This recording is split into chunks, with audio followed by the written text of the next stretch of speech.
Друзья, ну что, я вернулся с экспедиции на Северный полюс. Это как полет на Луну или погружение в Марианскую впадину. Это экспедиция, которую лично я запомню точно на всю жизнь. Я один из немногих 7 миллиардов людей, кто вообще смог побывать на Северном полюсе. Ну и, конечно же, я стал первым киберчеловеком, покорившим Северный полюс.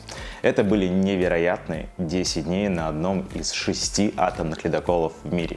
Атомный флот, кстати, есть только у России, и это повод для гордости. Раньше люди тратили всю свою жизнь в попытках вообще покорить Северный полюс. Но благодаря атомной энергии мы сейчас можем сделать это всего за 10 дней. Да, 10 дней. Северный полюс — это верхушка нашей планеты. Так, ее шапка, которой мы летим в бескрайний космос. Но если вы спросите, что такое для меня Северный полюс, то я вам скажу, что это белая пустыня смерти. Ты сидишь на атомном ледоколе, смотришь через иллюминатор на эту прекрасную белую пустыню смерти. Прям смерти в глаза ты смотришь, и при этом ты на атомном ледоколе безопасности сидишь и думаешь: нет, ты меня не возьмешь. Не в этот раз. Но на самом деле, когда ты выходишь на атомный ледокол, смотришь на эту бездну, на этот бескрайний снег, в эту красоту и думаешь, что у тебя всего лишь 4 варианта, которыми ты можешь умереть. Ну, первое. Если ты упадешь с атомного ледокола в Северно-Ледовитый океан, в воду в предагрегатном состоянии минус 2 градуса, когда она хочет замерзнуть, но еще не может. Но вряд ли ты выплывешь, потому что эта вода как масло, она прям как будто кипит масло. Но если ты такой умный, успел себе снять ботиночки, верхнюю одежду, и ты кое-как выплыл на льдину, ну, скорее всего, ты замерзнешь. Но ты же у нас умный. Ты, скорее всего, снимешь одежду и начнешь быстро бегать, двигаться, прыгать на этой льдине, чтобы согреться. А потом обратно оденешь свою мокрую одежду. Ну, какое-то время ты проживешь на этой льдине. И потом придет белый мишка и съест тебя. Потому что медведю очень полезен твой белок для того, чтобы согреться в этих суровых условиях. Ну, еще из вариантов, если ты не попадешь в воду, тебя просто раздавят между двумя гигантскими льдинами. Ну, как-то шансов немного там, знаете, выжить. И ты сидишь на атомном ледоколе, смотришь на все это и думаешь: блин, какая красота. Итак, впереди 10 дней и путь 1300 морских миль. Это примерно 2400 километров. И лед толщиной до 3 метров. Перед самым стартом у меня возник внутренний страх, мне вообще не хотелось ехать в эту экспедицию, в безызвестность, и при этом мне очень сильно хотелось ехать, и у меня просто в голове там бомбил адреналин, который говорил мне: ты чё сышь, давай едь, когда ты еще сможешь поехать в путешествие ценой в 40 тысяч долларов? Это как побывать, не знаю, в чистилище. Вот я знаю, где находится на планете Рай, и теперь я видел чистилище этой планеты. А теперь представьте, что если там будет не полярный день, а, например, полгода полярная ночь, минус 50 и прекрасный белый снег, ночь, темнота, и, блин, это прям реально чистилище. И из этого чистилища я вернулся, и сейчас я покажу, насколько оно прекрасно. Всем привет! Ну что, мое путешествие на настоящий Северный полюс к мишкам начинается прямо сейчас. Я приехал в аэропорт, прохожу сейчас досмотр и лечу в Мурманск.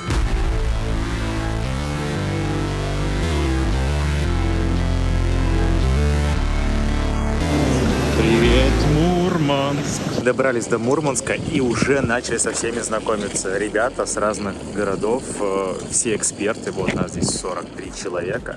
Каждый со своим экспириенсом. Я уже, кстати, сделал целых 2 коллабы, пока летел в самолете. Нас погрузили в автобус, и мы едем сдавать ПЦР. Я чувствую себя ничтожеством. Как любое путешествие, начинается с оформления документов. И поверьте, это такой внушительный пакет справок о здоровье и, самое главное, техническое описание оборудования, которое вы планируете взять с собой. Так как я блогер, с собой брал камеры, микрофоны и кучу зарядок, и мне все это пришлось описывать. Даже описывал электрическую зубную щетку, из чего она состоит, каким шнуром она заряжается, какой тип USB и так далее. Не говоря уже про то, что я с собой брал киберуки, и на них мне потребовалось сдать вот такую документацию. Заселили в шикарнейший номер, смотрите. Значит, я здесь проведу ближайшие 2 дня, буду здесь спать, смотреть телек. Тут я буду работать, мой ноут, чемодан, который еще не разобрали. туалет. Короче, хотел сделать классную фотографию, думаю, дай посмотрю, во сколько будет закат. А заката не будет, потому что написано полярный день. Полярный день.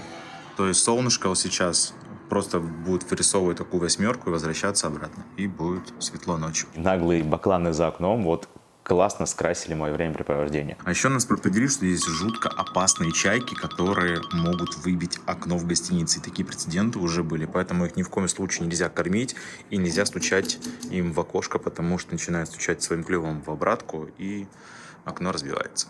Привет, незнакомка. В общем, веселые 2 дня я буду проводить вот здесь. Порт справа разгружает уголь, а здесь какие-то вон кораблики стоят. Интересно, наш ледокол отсюда будет ходить? Хотя нет, наверное, нас везут куда-нибудь на другой порт, который военный. С нами на корабле Ян Топлес. Ну, это тот самый. Привет, Ян. У каждого блогера должны быть свои опинион-лидеры. Вот у меня опинион-лидер Ян Топлес. Мне нравится его контент. Прям классно делает. Он, кстати, приехал с целой командой из 4 человек вместо 14, потому что места на ледоколе ограничены. Итак, мы прибыли в Мурманск на 2-дневную обсервацию. Что такое обсервация? Это когда ты сидишь и ждешь, пока ваши тесты проявятся, чтобы на корабль зашли все абсолютно здоровые. Весь день воду и еду носит под дверь. Смотрите, это пришел мой обед. Забираем. Я тут еще на самом деле завтрак не доел. На завтрак есть яблочко, йогурт, банан, яички и сосиски. Обедная обсервация – это сливки, ну, в смысле сливки-сливы. Какой-то суп, салатик, круассан, шашлык, картофан и дивный сад. Сидеть на обсервации, кстати, не так уж и скучно.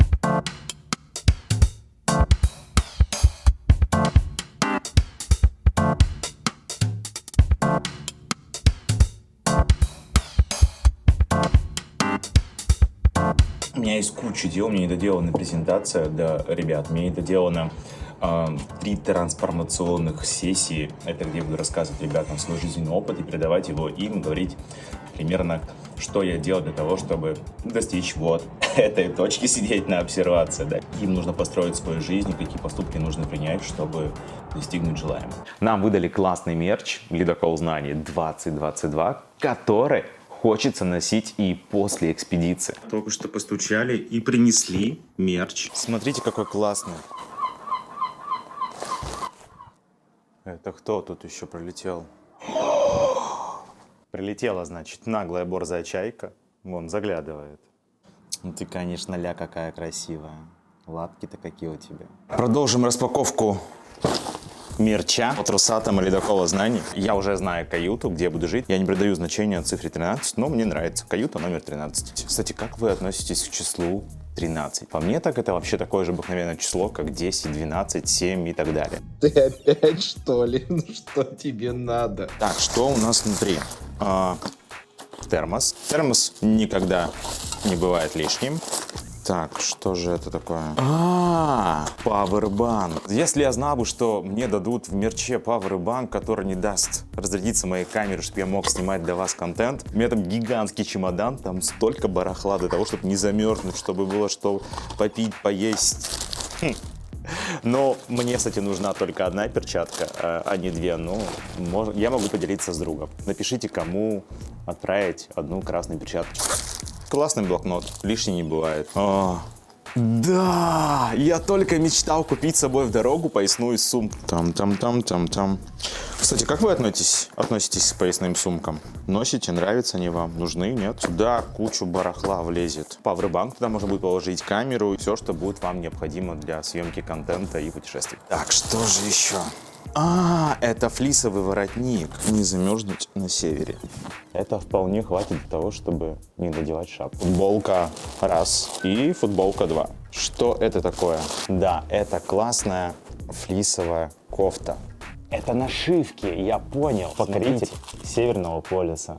Это искусство, детка. Можно каждый день менять в зависимости от вашего настроения. Куртка, размерка L. Мне кажется, я ошибся с размером. Мне кажется, чересчур большой. Отвечаем. Ну это же просто огнище. Зачем я брал с собой целый чемодан вещей? Я собрал свой чемодан, сумочку с экстренными вещами, которые мне понадобятся. Надел классный мерч. Смотрите, какие классные нашивки.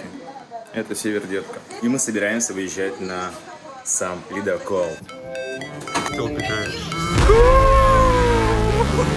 Ребята, мы это сделали. Мы прожили 2 дня, чтобы до него добраться. Короче, туда нельзя фотать, сюда нельзя фотать, можно только сюда фотать. Блин, бомба! Офигенно. Смотрите, какая красавица позади меня. Блин, атомный ледокол. 1 из 6 ледоколов, который плавает. Потрогаем атомный ледокол, смотрите. О, ты какой классный. Когда я проходил уже контроль перед тем, как зайти на атомный ледокол, меня встречали, как будто я суперзвезда, потому что это было так вот. Он идет, так, да, вот это он, да, у него бионические киберруки, да, он идет, так, пропускаем его, да, Алексей, да, все, встречай. Да, Петр, я встретил, кукушка, все, он заходит, да, мы видим этот чемодан, он едет уже через ленту. 1, 2, 3, 4. Нет, 4-й руки нету. Где заявлено 4, где 4-я? Она на нем. Так, дружики, я поднялся на ледокол, пока я вообще не понимаю, что можно снимать, что нельзя снимать, где можно ходить, где нельзя ходить, но пока я где-то вот здесь, на другой стороне ледокола. Пытаюсь понять, что здесь можно. Я новость выяснил, значит, вот эта вот площадка вертолетная, ее ставят только на время круиза, для того, чтобы была вертолетная площадка, на которой можно тусить, либо встречать вертолеты. А так ее обычно убирают, и здесь пусто над вами небо.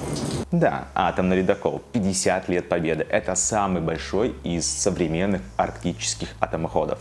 Этот ледокол представляет собой модернизированный проект атомных ледоколов типа Арктика. Другие ледоколы Арктика и Ямал. Посчитаем ледоколы. 1 ледокол, 2 ледокол, за ним 3 ледокол, и я стою на 4-м. Итого 4 из 6. 50 лет победы не туристическое судно. Ледокол строился для проводки научно-исследовательских грузовых судов по Арктике и Северному морскому пути. Друзья, сейчас 12 часов ночи, кто бы сказал. И адски страшно оказаться вон там за бортом, потому что, вы точно покойник. Пойдем со скоростью 18 узлов. А там сейчас крутят маяк, чтобы светить сзади. Но сзади никого нет. Лед негде колоть, тут видите, нет льда. Поэтому летом катаем туристов.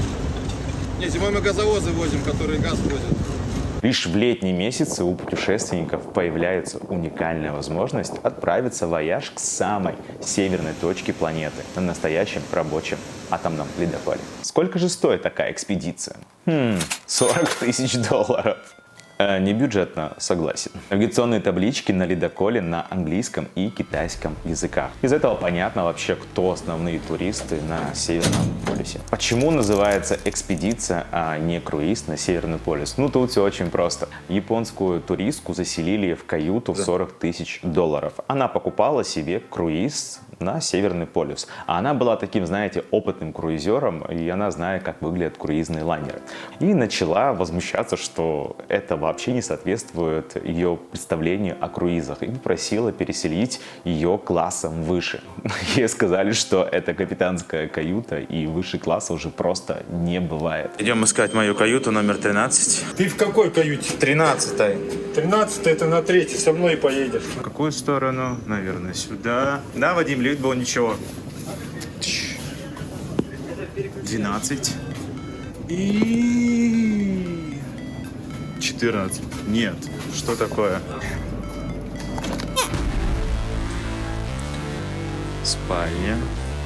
О, тут даже фен есть, ребята. Это, кстати, очень важно. Мой сосед уже занял. Смотрите. Самую шикарную кроватку, потому что она с окошком. Так, шторку можно задвинуть и остаться в одного. Так, туалет. Раковина, паста, унитаз с вечным атомным сливом. Душевая. Кайф! С тех пор круиз превратился в экспедицию на атомном ледоколе. А если хотите круиз без возможности наблюдать, как крошится лед под вами, то вам смело можно отправляться на Le Commandant Charcot. Об этом лайнере я расскажу вам чуточку позже. Экспедиция звучит гораздо круче. Несмотря на то, что атомный ледокол 50 лет Победы изначально не планировался для использования в пассажирских рейсах, на борту судна гостям при этом предлагается достаточно комфортабельное проживание.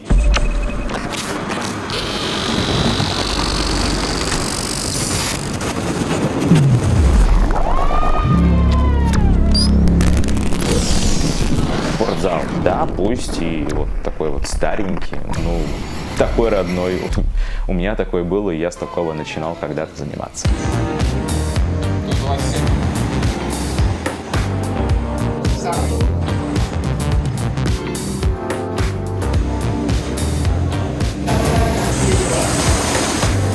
Нас пригласили покупаться в соленой воде, подогретой атомным реактором. Вода соленая прямо за борта. Считайте, что купаюсь в Северном Ледовитом океане. Она очень соленая, что она просто держит сама по себе. Можно не купаться на точке, потому что это бессмысленно, я уже это сделал. Шаева сауну на ледоколе. Мы плывем и можно париться. Вода, которая льется вот из этого водопада, подогревается в реальном времени на втором контуре атомного реактора. Чем нас там только не кормили. Двигаемся на первый наш опыт на ледоколе. Сейчас посмотрим, чем кормят. Сказали, что не налегать на шведский стол, а лучше обратить свое внимание на меню.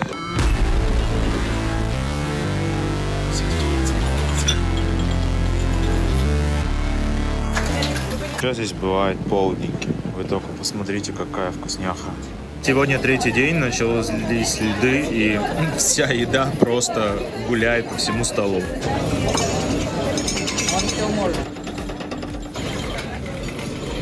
Казалось, что на севере круче брать не вот такую кровать, а которая с балдахинами, как у меня.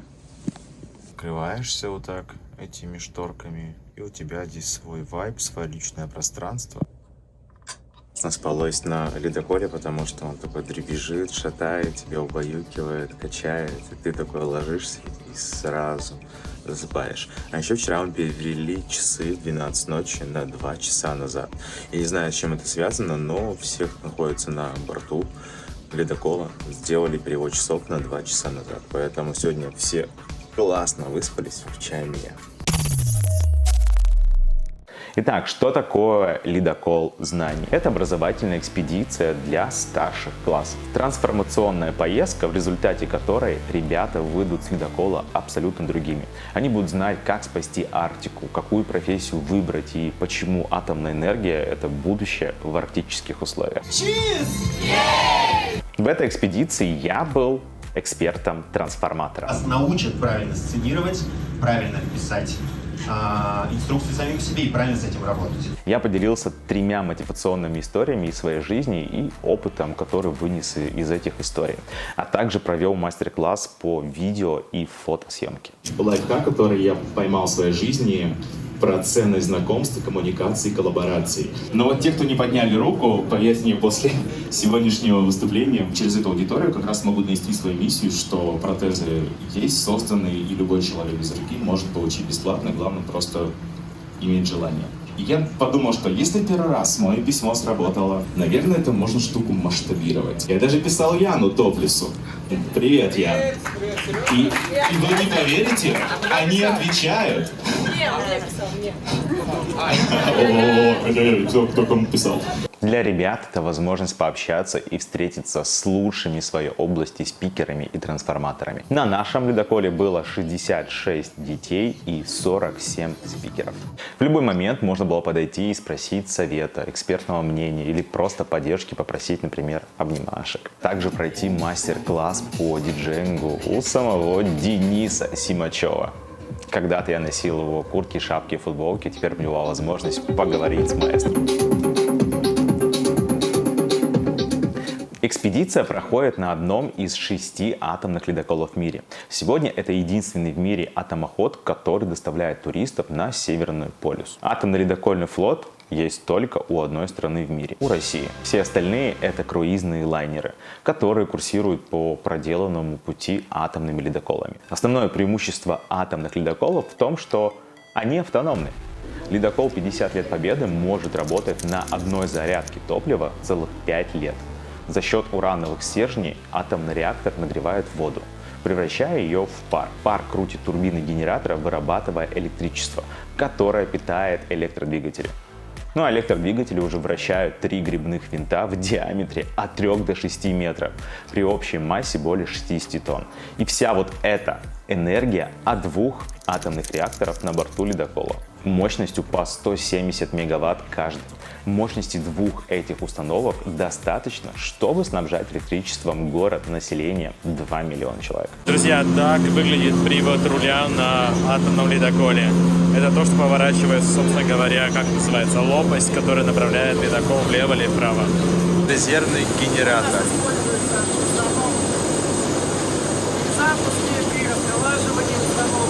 А вот так вот выглядит штурвал на ледоколе. Пися там 15 сантиметров. А вдруг они рванут? Нет.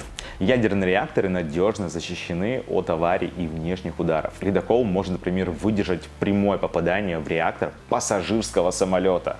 Ну или столкновение с таким же ледоколом на скорости до 10 км в час. Толщина корпуса в местах ломки льда составляет 5 сантиметров. Как выглядит самая главная часть, которая прорезает весь лед у ледокола? Вот так вот. Я не знаю, что это, мне кажется, это сталь. Видите, он в форме яйца. Это позволяет как бы наваливаться на лед, и он сам лопается под натиском веса. Но прочности корпусу придает не только толщина обшивки, а сколько большое количество и расположение шпангаутов. Плюс у ледокола двойное днище.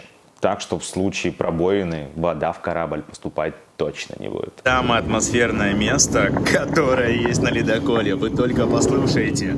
Какой звук! Это реально шумит лед.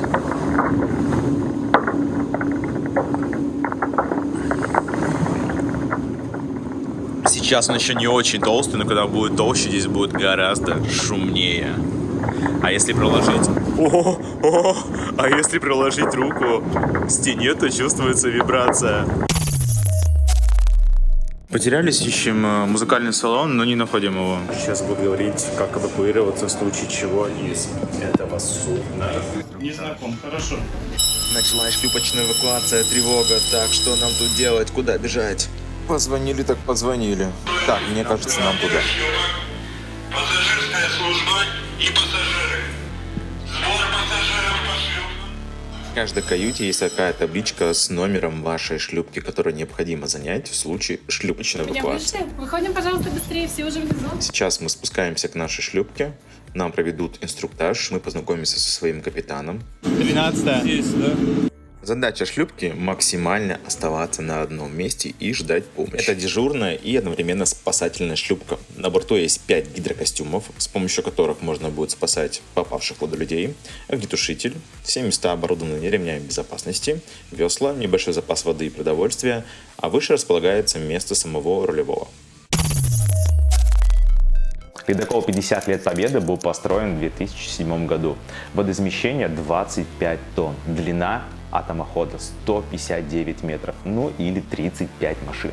Ширина ледокола 30 метров. На борту гигантское количество помещений. 1300 помещений. Это примерно 10 9-этажных домов. Мощность ледокола составляет 75 тысяч лошадиных сил. Это в 75 раз мощнее гоночного болида. Автономность плавания 5 лет. 6 месяцев по запасам провизии. Экипаж составляет 138 человек, а пассажировместимость 128 человек. А я оделся как Мишка на Северный полюс для того, чтобы выйти наконец-то в 3-й день и показать вам, что тут происходит. А тут происходит красота. Мы дошли уже до льдов. Через 5 минут она просто очень замерзла. Но вот Кимируге все нормально. Вон там капитанская рубка, а мы прямо здесь сидим.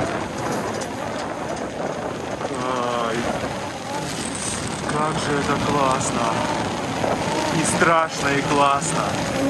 Если повезет, то, возможно, мы сегодня встретим белого медведя, но это не точно. Дружики, нам повезло, мы видим мишку, бегущего мишку. В дикой природе мишка. Боже, я прям счастлив, как ребенок. Блин, как классно.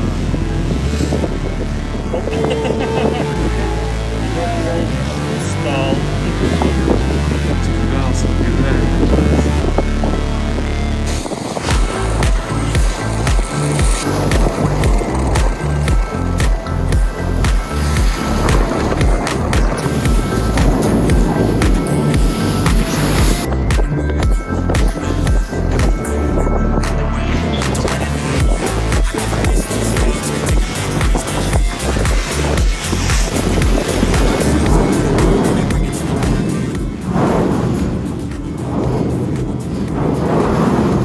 Кто-нибудь из вас видит белую радугу?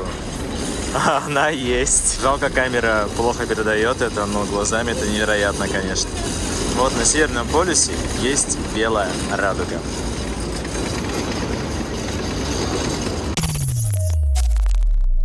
Самый ранний подъем в 5:30 утра. Мы дошли до широты 90 градусов. Пока готовьтесь, внутренне собирайтесь, одевайтесь, и мы вас пригласим на палубу, когда будет немножко поближе, чтобы вы там не замерзли. Так что ждите команды. Еще раз с добрым утром. И, конечно, почувствуйте, что вы через несколько мгновений вы будете самыми северными людьми на Земле. Такая удача выпадает далеко не всех, даже полярникам. Так что поздравляю вас с этим и ждите наших отдельных распоряжений. Капитан пытается припарковаться на нашей льдине. Люди 100 лет назад умирали, всю жизнь тратили на то, чтобы добраться до географического полюса нашей Земли, побывать на этой шапке. А мы это сделали за 5 дней. 5!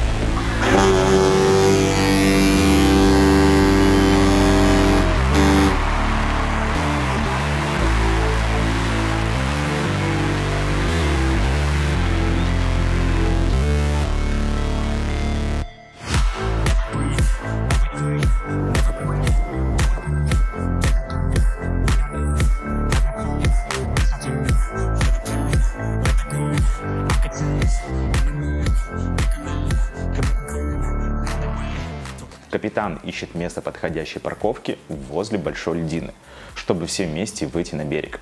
Иногда это занимает несколько часов, чтобы найти подходящую большую льдину, которая не расколется от веса ледокола. Наш капитан нашел подходящую льдину примерно как раз за 2 часа. Первым с ледокола выходят сотрудники Арктики, чтобы убедиться в безопасности льдины и отсутствии на ней белых медведей. Видите человека?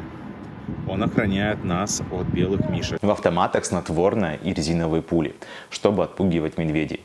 Доза снотворного подбирается для каждого мишки отдельно. Если пришлось применить его, то пока мишка не очнется, ледокол никуда не уйдет. Бац, мишка идет, метрах в 100, наверное, такой, знаешь, из-за торосов такой шагает плавно. Потихоньку собираемся, не спеша уходим на судно. За судно загнали, подошел, такой на борт оперся, тут что-то побродил, все поснимали и ушел. Мы запустили коптер, посмотреть, где он там еще, куда он ушел. Он за торосы ушел, лег и уснул. Мы такие, уснул, ради бога, все, мы пошли, вышли снова, доиграли матч, Первыми вышли дети, сейчас они сделают классные фотки на Северном полюсе. Вон стоит знак, вокруг которого можно сделать кругосветное путешествие за меньше, мне кажется, чем 10 секунд. Просто обходишь его вокруг, и все, ты сделал кругосветку. Сейчас где-то минус 2 градуса, и идет снежок. Его можно ловить ртом, потому что говорят, что снег здесь практически дистиллированная вода. Ярким событием стало также предложение руки и сердца Яна Топлеса Кате Адаричевой. А это самое северное предложение руки и сердца. Ян Топлес сделал предложение своей девушке Кате. Ребята подняли на Северном полюсе такие баблы, сфотографировались на них, и потом, когда Кате показали фотографию, на ней было написано «Скажи да», и в этот момент Ян начинает делать предложение, выходит капитан, расписывает их, они надевают шубы. В общем, это было прям очень крутое событие, мне кажется, для всего ледокола увидеть, как совершаются романтические поступки. Я плачу. Это романтично. Поэтому, если вы когда-то захотите сделать своей второй половине классное предложение, вот один из вариантов. Едьте на Северный полюс. Ну а я, первый киберчеловек с киберрукою, тоже скоро покорит Северный полюс. Итак, друзья, историческое событие. Первый киберчеловек без руки сейчас ступит на край земли. Смотрите, сейчас это случится. Первый кибер с киберрукой на Северном. Смотрите, на Северном полюсе. Ну что, друзья, добро пожаловать на самую вершину мира, нашей планеты, на ее шапку, на Северный полюс. Я всегда, кстати, думал, что на Северном полюсе должно быть как-то, очень холодно, потому что есть даже такая пословица: ты чё, оделся как на Северный полюс, что ли? Но здесь летом где-то -2, -5 максимум. Это самая-самая северная точка. Теперь самый-самый северный киборг. С киберрукой я точно первый киберчеловек на Северном полюсе. Поэтому давайте закрепим за мной эту небольшую, большую победу. Мне будет приятно. Сейчас будет историческое событие. Возведение киберфлага на Северном полюсе. Киборги добрались до севера! Все, люди, мы покорили север! Ну что, смотри, я топчу твоими ботинками Северный полюс, льдину. Больше никогда их теперь не выкинешь, эти ботинки. Здесь не заканчивается карта. Хотя, конечно, мы не видим из-за бури, что там дальше. Может быть, она и правда не прогрузилась. Может быть, там правда есть конец света, конец Земли. Но я вам скажу, что нет, потому что сколько мы ни плыли, всегда было что-то. А вот здесь проходит самая северная выставка. На 90 градусах можно искупаться в океане. Температура воды -2 градуса. Все, кто желает искупаться, страхуют веревкой, чтобы не уплыли, а после встречают водкой. Иисус идет делать купание. Как оно? Хорошо, свежо. Как дома? Сначала привязывают, Первый а залезали. потом...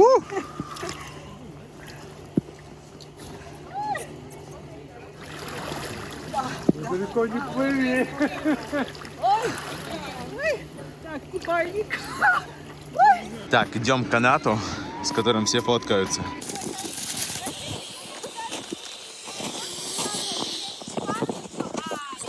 Топчем Северный полюс. Ну, нам не страшно. А еще обратите внимание, насколько голубая вода. Блин, камера не передает. Но она прям очень голубая. Прям голубая. Так, Ваня, ну что, настал исторический момент. Я потоптал твоими ботинками Северный полюс. А теперь я оставлю здесь частичку тебя. Вытряхивайся. Вот он. Вот он. И вот он. Все, ты останешься теперь на Северном полюсе частичкой ДНК. Потом через миллиарды лет кто-то это найдет, клонирует и сделает нового Ивана. Тишина. Вы знаете, как звучит тишина? На Северном полюсе слышно, как падает снег.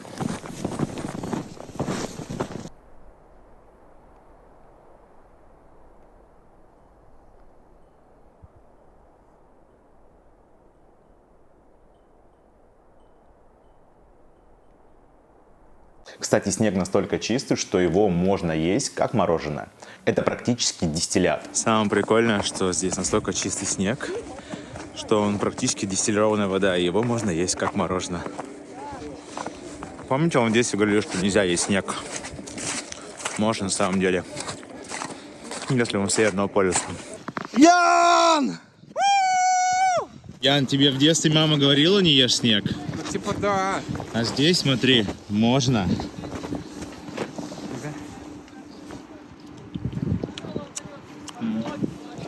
Все, я покорил север. Дан. Следующая точка. Хочу Йеллоустон. Кто заказывал Яндекс.Такси? Подано. Все. Возим, короче, спереди мы Северный полюс. Все закончилось. Мы возвращаемся обратно на ледокол, продолжать свое путешествие. Все, что привозится на север, уезжает обратно на материк.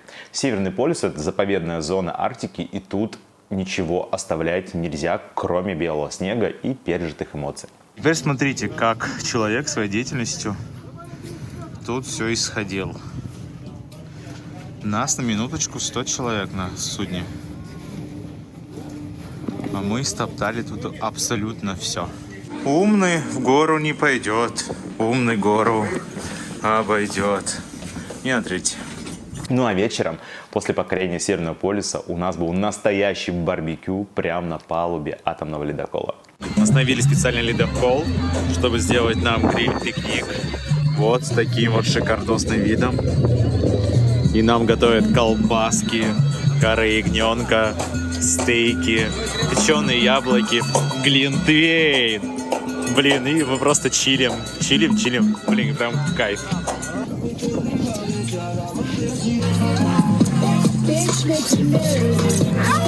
А мы прощаемся с Северным полюсом. Это были прекрасные 3 часа и двигаемся дальше на юг, к землям Франца Иосифа. Пожалуй, самая неожиданная встреча стала встреча с французским круизным лайнером Le Commandant Charcot, которое шло на Северный полюс по проложенному нами пути. Все ребята побежали встречать будущих покорителей Севера, размахивали флагами, а капитаны принялись мериться гудками.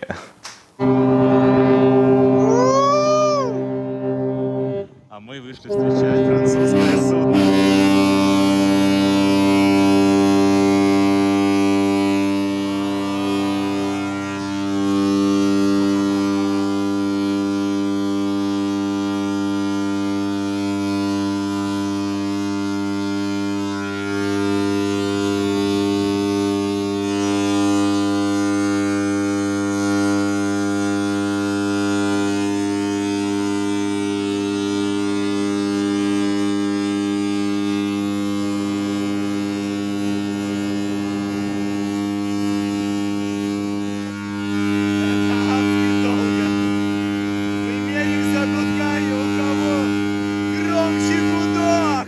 Наш гудок самый гудошный гудок.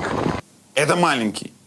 Этот момент лично меня пробрал на самом деле до слез, потому что не часто встретишь людей на Северном полюсе. Это так здорово! Ну ты не платишь! Северный полюс! Даже боюсь представить, что они там вообще подумали о нас, потому что, представьте, они едут на своем шикарном французском лайнере.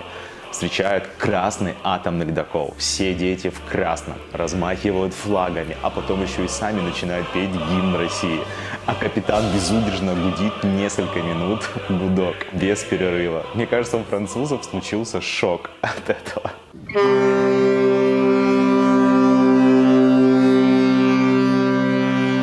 В общем, это трогательная встреча в Северном Ледовитом океане.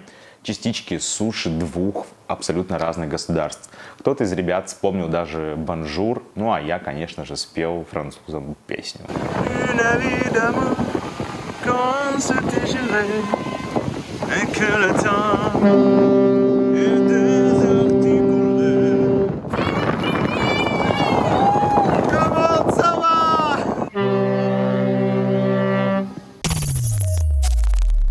Также с нами на борту был путешественник и почетный полярник России Виктор Боярский, который каждое утро будил нас, рассказывая о Арктике, ее фактах и месте, которое мы сейчас в данный момент проходим. В какой-то момент даже дети настолько привыкли к его голосу с утра, что попросили в финале записать отдельно голос на будильник. С его льдами, медведями, нерпами, туманами. Замечательная земля Франца Иосифа с птичьими базарами, моржами. Впереди даже сквозь сгустившийся туман ясно просматривается почти что половина теплого лета. Верно веселые друзья, строгие родители, школа, которая скучает по вам. То есть ваш привычный мир. Но вы сейчас уже, наверное, чуточку другие. И можете про себя смело сказать словами замечательной песни композитора, ленинградского композитора Станислава Бажлакова о ребятах 70-й широты. Немножко изменю ее и скажу четверостишее из этой песни. Кстати, эта песня неизменно завоевывала призовые места на конкурсах Арктик-видения в тех лет. И нам не страшен ни вал 9, ни холод вечной мерзлоты. Ведь мы ребята, да, мы ребята аж 90-й широты. Вот именно 90-я широта — это та, которая вам покорилась эта широта Северного полюса. Шире этой широты не бывает. И я думаю, что обязательно эта широта найдет свое отражение и в широте ваших взглядов, добавить чуточку широты души, что позволит вам, в общем-то, легче преодолевать возникающие перед вами проблемы. Сегодня заключительный день завершения всех проектов, поэтому желаю вам успешной работы. Еще раз доброе утро. Температура плюс 10 градусов, ветерок юго-восточный, всего 7 метров в секунду. Доброе утро. Я вообще мечтал увидеть 30-метровый ледник, но, к сожалению, туман не позволил нам этого сделать, и мы просто проплыли мимо него. Зато с успехом увидели мини-айсберги. И внезапно, представляете, появляется из тумана айсберг, и мы его протаранили. Осторожно, айсберг по курсу. Сейчас мы в него въедем.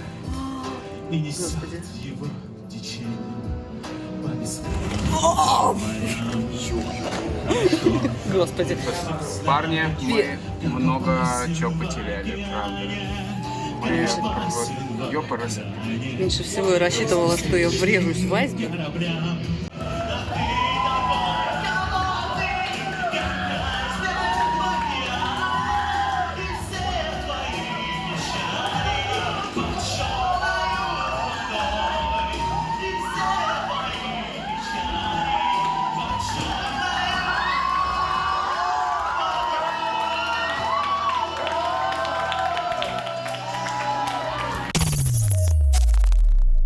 Так, здесь мы были, теперь плавно перемещаемся к землям Франца Иосифа. Завтра утром проплывем вот сюда. К 12 ночи туман рассеялся, и мы дошли до птичьего базара, скалы Рубини Рок, с тысячами птиц, которые сезонно гнездятся на архипелаге. Чайки и кайры преимущественно. Последние, кстати, стремятся стать водоплавающими, поэтому так нелепо взлетают с воды и гребут своими крыльями, как будто они пароходы. Полярный день, блин, слегка вообще обманывает организм и позволяет бодрствовать тебе вообще бесконечно и смотреть на эту красоту даже в 3 часа ночи. Смотрите, льдина встала. 2 часа ночи встала льдина. Короче, я не могу воспринимать, что вот здесь вообще нету темного времени суток, потому что я неотдыхаемая психика вообще не может это понять. Я, конечно, закрываю занавесками, но мне хочется прям ночь. В землях Франца Иосифа в бухте Тихо расположена первая станция покорителей Севера, которая сейчас является музеем под открытым небом. Станция выглядит криповенько и напоминает больше заброшенный город с разрушенными ветряками. Так как это Арктика и там нет бактерий и насекомых, которые едят дерево, поэтому дома из древесины остаются практически вечными. Укачивает ли на ледоколе? Ну, в целом нет. На 6-й день меня стало укачивать, когда пропали льды, и мы вышли в открытое море. Вот я хожу по коридорам, и они просто гуляют. И мой мозг тоже гуляет вместе с ними. И я не один такой, кого укачивает. Прям блевотно. Сейчас впервые пойду приму таблетку от укачивания. Мы почти приплыли обратно. Завтра уже в 11 мы будем в Мурманске. И это значит, что я скоро вернусь обратно в свою жизнь. Возвращение. Тем более, если экспедиция прошла успешно, уж поверьте мне. За время экспедиции ребята делали свои арт-сайенс проекты. Они снимали науч-поп-видео, прокачивались и общались друг с другом и с другими экспертами.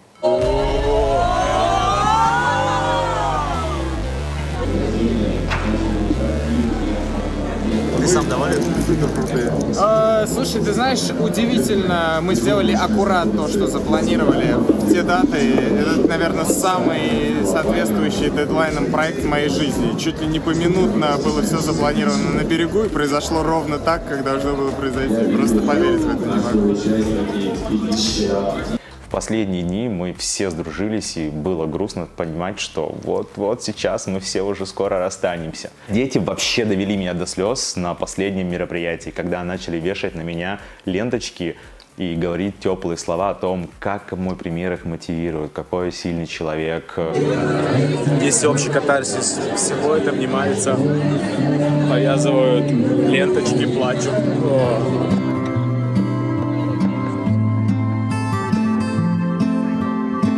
Будут напоминать о наших днях здесь на ледоколе.